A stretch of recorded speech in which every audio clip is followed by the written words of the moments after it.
La terre, qu'est-ce qu'elle représente?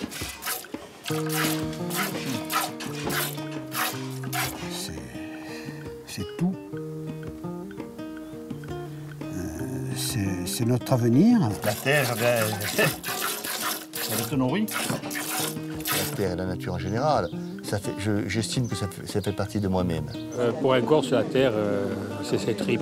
La terre, c'est aussi celle où mes ancêtres sont couchés, celle où j'irai un jour. C'est un langage qui a été façonné, fabriqué par les générations précédentes. C'est l'homme qui appartient à la terre et pas la terre qui appartient à l'homme. C'est notre langage commun.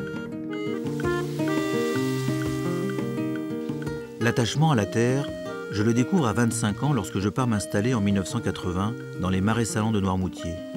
Moi, l'urbain, le parigot, sans attache précise, je découvre là ce lien qui vous unit à elle.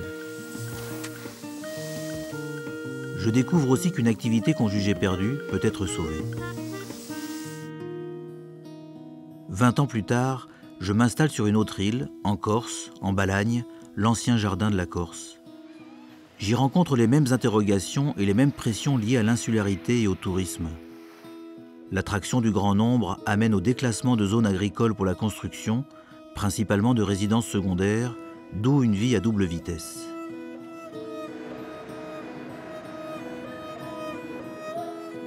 Il devient de plus en plus difficile de se loger à l'année et de trouver des terres pour les cultiver.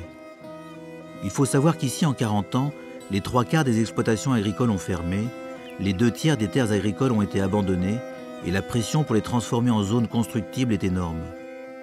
Un phénomène bien connu, direz-vous, mais ici avec des enjeux financiers de plus en plus importants et la violence en toile de fond.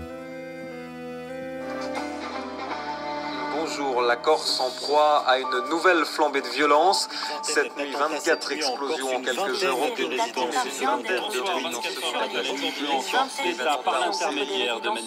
Répercutée en boucle, cette violence a occulté tout autre message en provenance de la Corse. Mais il existe peut-être des solutions d'avenir pour cette terre, portée par des femmes et des hommes dont on ne parle jamais.